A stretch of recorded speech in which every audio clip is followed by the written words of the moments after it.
নমস্কার, বাঙালির ধর্ম চ্যানেলে সবাইকে স্বাগত। সবাই কেমন আছো? আশা করি ভালো আছো। নিজে ভালো থাকবে আর সবাইকে ভালো রাখবে এবং সবসময় ঈশ্বরের পথে থাকবে। হিন্দু ধর্ম অনুযায়ী তুলসী গাছে লক্ষ্মীনারায়ণের বাসস্থান, তাই প্রতিটি বাড়িতেই তুলসী গাছকে রোপণ করা হয়, বাড়ির ছাদ কিংবা উঠোনে। শুধু রোপণ করা হয় এমনটা নয়, প্রত্যেক দিন নিয়ম করে সকালবেলা তুলসী গাছে জল ও ধূপ দেখিয়ে পুজো করা হয় এবং সন্ধেবেলা তুলসী গাছের নিচে প্রদীপ জ্বালানো হয়। কিছু কিছু পুজো রয়েছে তুলসী পাতা ছাড়া একেবারেই কিন্তু অসম্পূর্ণ।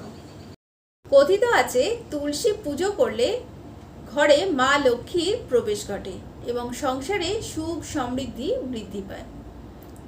অন্যদিকে বাস্তুশাস্ত্র অনুযায়ী বাড়িতে তুলসী গাছ থাকলে ইতিবাচক শক্তি, সুখ এবং সমৃদ্ধি বয়ে নিয়ে আসে। বাস্তুতে দুই ধরনের তুলসী গাছ দেখতে পাওয়া যায়, একটি হলো রাম তুলসী এবং অন্যটি হলো কৃষ্ণ তুলসী। রাম তুলসী এবং কৃষ্ণ তুলসী সম্বন্ধে বলার আগে বলবো, যারা আজকে প্রথমবার আমার চ্যানেলটা দেখছো তাদেরকে বাঙালির ধর্ম চ্যানেলে স্বাগত।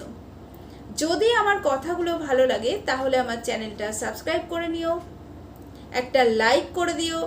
লাইক করলে পরবর্তী ভিডিও বানানোর আগ্রহ পাই এবং বেল বাটনটা প্রেস করে দিও, যাতে আমি কোনো ভিডিও দিলেই তোমাদের কাছে নোটিফিকেশনটা পৌঁছে যায়।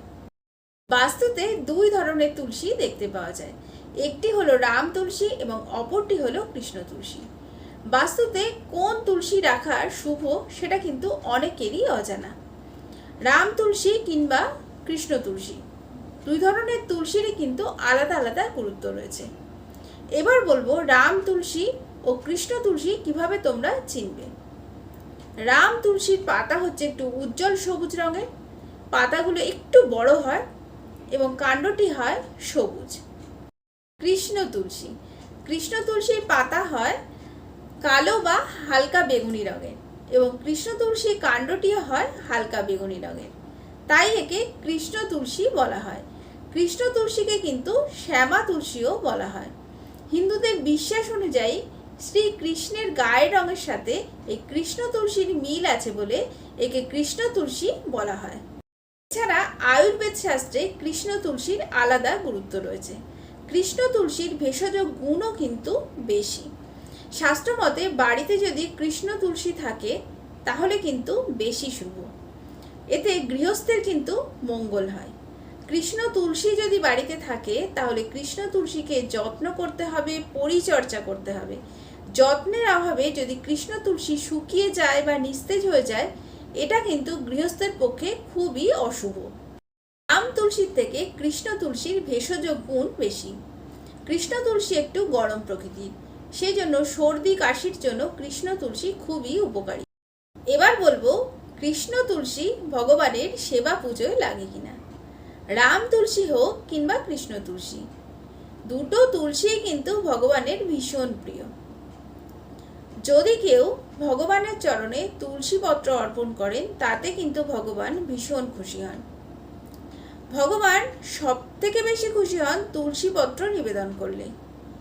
ভগবানের সব থেকে প্রিয় হচ্ছে পদ্মফুল। 100 কোটি পদ্মফুল ভগবানের চরণে নিবেদন করলে ভগবান যতটা খুশি হন, একটি মাত্র তুলসী পত্র নিবেদনে তার থেকে বেশি খুশি হন।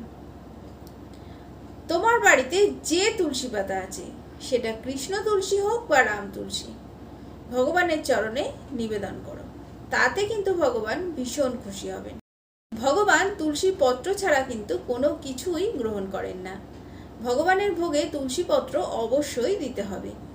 উভয় তুলসী মানে কৃষ্ণ তুলসী বা রাম তুলসী ভগবানের অতি প্রিয়, তবে কৃষ্ণ তুলসী অপেক্ষা রাম তুলসী ভগবানের একটু বেশি প্রিয়। তবে কেউ বলতে পারবে না কৃষ্ণ তুলসী ভগবান পছন্দ করেন না।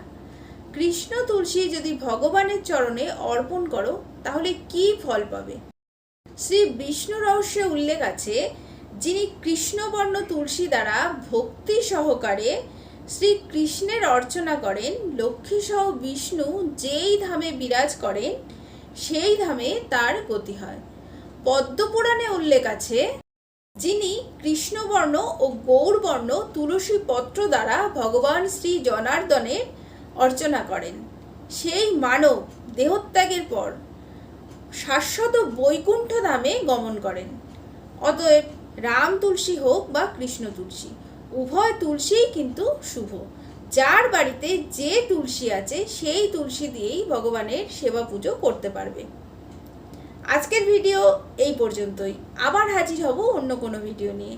আমার কথাগুলো যদি ভালো লাগে তাহলে আমার চ্যানেলটা সাবস্ক্রাইব করে নিও, একটা লাইক করে দিও।